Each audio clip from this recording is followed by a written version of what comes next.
It's Friday. I mean, it's actually Friday. And if you didn't see his other video, we're in bed for a reason. Yeah, it's true. So I had an outpatient procedure this morning, so I'm not supposed to move for 3 days. So I'm not at my bench, but we wanted to do Friday video. So here we are. Hello. Okay, what's going on? Well, first I want to say thank you to everybody who watched my video and said nice things. I appreciate it. But now on to, as I promised, next time you see me, questions. And that's what we're doing. Did you want to touch on any of the questions that people... No, I responded to everybody. You don't want to make your own follow-up video? No. Okay. I don't know. I heard he said I wasn't going to... I don't think he watched my video. What? Not yet. I watched bits of it. Okay. What? Anyway... From the horologist. This is more of a, this is a comment. Good to see you're back on the mend, Sabrina. Thank you. And Spencer, my mom and dad were both teachers, so I feel your pain, my friend. When we were talking about your dad. Oh, yeah. Interesting commentary on the replacement dial scenario. What boggles my mind is the amount of R&D involved in producing a repro dial for a 45-year-old Seiko. Is the market that big for aftermarket parts? The answer, it must be. It's because the watches themselves are so valuable. They're so valuable. Like a parallel thing, you know, old Volkswagens, old Vespas from back in the day. Man, I remember when Volkswagens were $100 or free. A guy gave me a 59 once. No, it was a 58. A yellow 58. And he literally gave it to me. It had two blown cylinders, but it had never been wrecked, and there was no rust. And in those days, you could get these parts for nothing, and junkyards were full of them. But now it's like you can't get that stuff. And, you know, then the pieces become valuable enough that people start restoring them, and then you can't find the parts, because usually what happens is the same parts go bad in every single one. So everybody wants those parts, and then you can't find them, and then you have an aftermarket company that does it. Yeah, there should be a lot of R&D. I guess I don't have a lot of vision, because it seems to me that one could simply measure all the elements and put it together, and in this day of CNC manufacturing, and just do it. But I'm sure it's more complicated than that. The next one I should have, because everybody asked, not everybody, a lot of people asked what 3 watches you wear the most. I should have said. Oh, you should have warned me. So why don't we pause it, and then you can tell me what to get, and I will go get them. I'm pausing. Okay, you pause. Okay, we're back. Yeah, we are back. So as I said in my other video, my clarification video, I don't wear Seiko as much in large part because I sort of worry about them. It's not that I don't love them, I do. But when we're sort of chunking through my day, I tend to really wear watches I don't have to really think about too much. So I've been wearing this one a lot because of Larry Bellini's SKX013 bracelet that I put on here, and I really want to make a video about this because I hadn't actually been wearing this Omega for some time because I don't really like the stock bracelet. I don't like the end links, and it's kind of heavy. Because the stock end links have this center section that comes out of it. It has the effect of making the watch seem larger.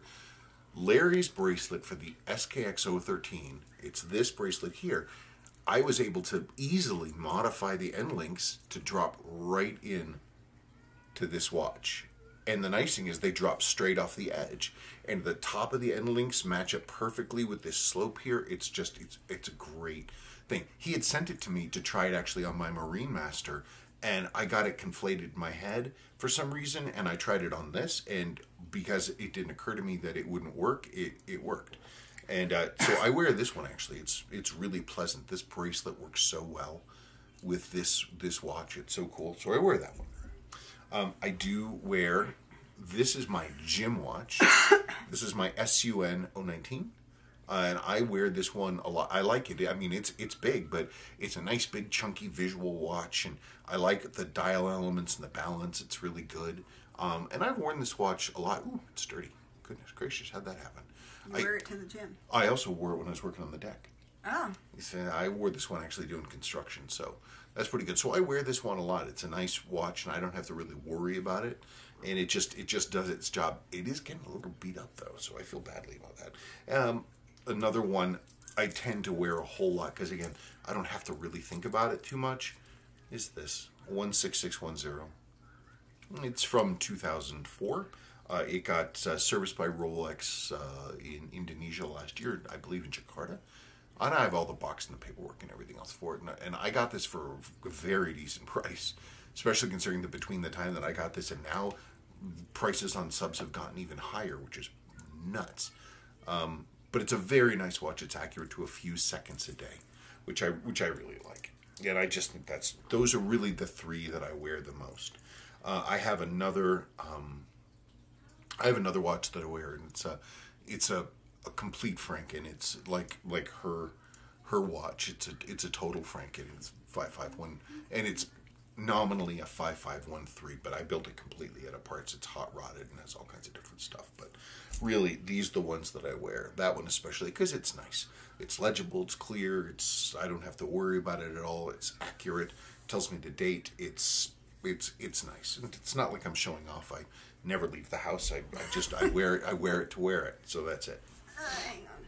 I mean, I love my other Seikos. I was looking at my slide rules and other stuff the other day, and I'm like, these are so cool. I like watches that tend to hand wind, and very few of my Seikos hand wind. Sorry if this is tipping over. There's a cat trying to walk. Milo, no, go away. Go away. Go away. Okay, what's the next one? From Andrew Warner. Hi guys, thanks for answering my question. I have another for your next video. I have a 7548 diver, which I use as a grab and go piece as I don't use watch winders. Recently, I've not been wearing it so much, so is it a good idea to pull the crown out and save the battery and wear to the movement? And Sebastian's coming. No, I don't think so. I mean, if you're not, it's better for them to run, really. It's not like with the 7C movements, which is the successor to the 7549, they actually disconnect the circuit, so it's not like the movement's trying to move. When you stop a 7548 or 549 or 7546 or whatever, you actually have a hacking lever, a lever that comes in and it goes gook, and it sits against one of the train gears and stops the gear. So the impulse is still, hey, come on. Oh, hang on. Crisis. So I would say one of two things then. So because it's still trying to work, you're not saving the battery at all because it doesn't disconnect the circuit as far as I know. So if you don't want to wear it, I would actually open the back and pull the battery entirely, or just let it run. That's probably the best thing to do. So you don't want to mess with the inside, because with 754, that entire movement family, the battery is held down in 7548 and 7549s with a battery strap, and one of those two screws is right next to the coil, and it's super easy to have the screwdriver slip, and then it goes boom, and it hits the coil, and you've got a blade strike, and then the coil is dead. You're not really doing anything great by trying to pull a battery. From Camaro Carl. Hi, hope you get well soon. I did. My 6309 from the late 1970s, Suwa, has a grayish hue on the dial markers, salt exposure I suspect. All the hands look perfect, case is in good shape, and it runs well. Any way to address or improve the dial? No, the lume, it's one of the things with Seiko lume is that when you get that grayish thing, that means there was a level of humidity inside, and just enough to sort of give it a gray cast. I've seen it happen. I saw it happen one day to a perfect 6139 gold dialed chronograph. No, was it gold or was it blue? We went up north. It's when we were in San Francisco, and we crossed the Golden Gate, and we drove up into Northern California, and it was hot and sunny that day. And I just remember, I mean, literally the lume was perfect. And then by the end of that afternoon, it had this grayish cast to it. It's just one of those things. And there's really no way to make it better short of opening it up and going in there and abrading the top surface of the lume away, which is a real tricky thing to do. I wouldn't recommend it. Generally, that kind of lume stuff, that's forever. From Filippo Morello, I'm sorry, I don't pronounce things right. Hello, I have a Japanese quartz watch, and the date wheel has stopped advancing every 24 hours. Battery is fairly new. Do you know what typically can be causing this issue? Thanks. Well, it really depends on what model it is. If it's an older quartz, one of the early ones, like, you know, the Type 2s, and, or the even, it depends what model it is. If it's a modern day one, Seiko as time went on went away from using metal more and more and more to using plastic. And if the date driving wheel especially fails, because it's like this round thing with these sort of curved fingers on the top that push the date or push the day over. And if those fingers fail or bend or whatever, then it's just a matter of replacing that part. It's kind of a pain in the butt. So what would be good to know is what's the actual movement numbers? 7123, 8123, is it a 7T movement? What is it? From Andrew Melvin. Hi Spencer, can I ask if you come across vintage watches with beat errors in them? What do you do if you can't find the lift angles for the different movements? If you can't get them, would it be impossible to get the timing right? Two entirely different things. Beat error, you can adjust without having any idea what the lift angle is. It doesn't mean anything. If I don't know the lift angle of a watch, I'll just do the default, which is 52 degrees. But I mean, okay, so we don't know what the thing is. It could be 58.3 like a Bellmatic. It could be 52 like a Swiss chronograph. Who knows? That doesn't matter. All that lift angle is going to do is give you the correct amplitude. Because the lower that number, that lift angle, 58.3 for 54.5, 53 for 7000 series, the lower you go is the lower the reported amplitude is going to be. But that doesn't really matter. Even in that case, you can see if the output is steady and clean and strong, and you can also see if you can see what the beat error is, and the machine will tell you what the beat error is.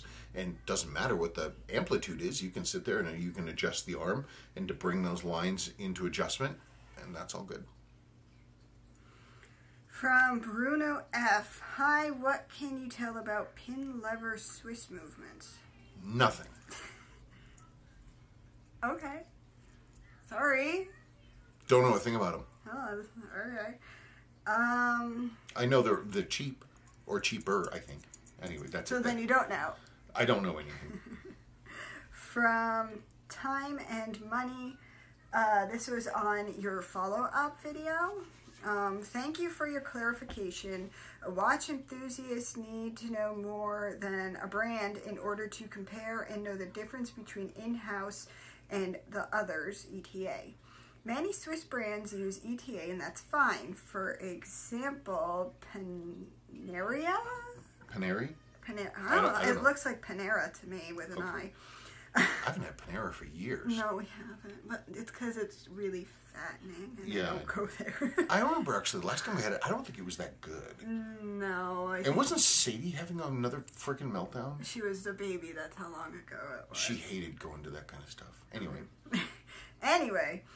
Based on Unitas had a great success. What about a vintage Rolex Daytona with a Valjoux 72 inside, or even an old Patek with La Mania movement? No doubt that Seiko is one of the preferred brand by the majority out there. In the difference of Citizen Miyota, Seiko doesn't supply their movements to other brands. That wasn't a question, it was just an observation.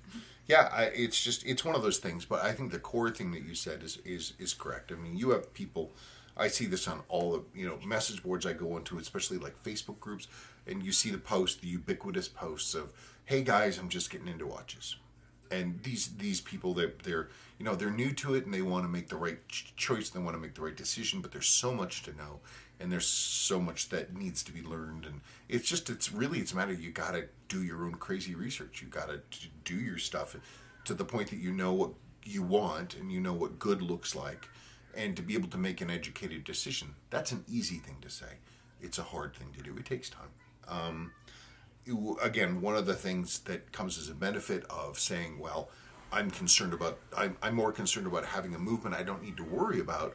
Well, then, those Swiss movements, those ETA movements, boy, it's really, really hard to go wrong, because they're not only incredibly easy to get parts for or entire replacement movements, they have a very well-known design and performance history. There's no surprises there. If you know more and you want to sort of branch out into something wackier, then you can do things like vintage Seiko and stuff like that. But you have to sort of research the pitfalls and understand what you're getting into. And there's just not a lot of comprehensive information out there for people to go to. So it's tough, but it's part of the process of learning. You know, and everybody has to learn. I learn every single thing. I learned something the other day, and I was like, isn't it amazing? Just like my old, the New McDonald, who was the guy that I got a lot of my stuff from that I worked with. And he said, you know, he was in his 80s, and he said, you know, the great thing about this job is you learn something new every day. And it's true, you do. You learn something new every darn day. I learned something new the other day, but I'll be damned if I can remember what it was. Didn't we go through this last time? Ooh, Maybe it was I think Milo farted. Milo farts all the time. Anyway, because of poking his belly. I think that's really about it. So thank you for putting up with this unorthodox background and all the extra stuff. What's wrong? Milo farted. Yeah, I know, it's terrible. It's awful. Okay, that's it. Happy Friday, and I hope you guys have a great weekend. And that's it. And look at my other video. I'm very curious about that mystery case back. I want to find more information. I don't know a whole lot right now, so I think we need to find out. I really wish I remembered what the neat thing was I learned yesterday. I came across some cure, and I was some cure to a problem, and I was like, it was about how to repair winding bridges for 6000 series watches. The caged as ball bearing assembly. Okay. I learned something very neat and new that I didn't know, the way that they work. Uh-oh. The cage ball bearing assemblies, because they loosen up. It's one of those things. But something that's pretty cool is the way that Seiko did them is they've got a clip-on sort of retaining ring around the top, around the thing that the weight screws to. And what's cool, so that comes off, which means you could actually, in theory, rebuild that unit, which is pretty cool. But something I didn't know is that when you screw the weight down, because of the design of it, the weight plane itself with the screw down actually keeps that component together, which I was like, I had no idea. I've been working on these things for so long, had absolutely no idea. So anyway, that was cool. That's it. That's it. Fast news coming. We have to go. Yeah, bye now. Bye.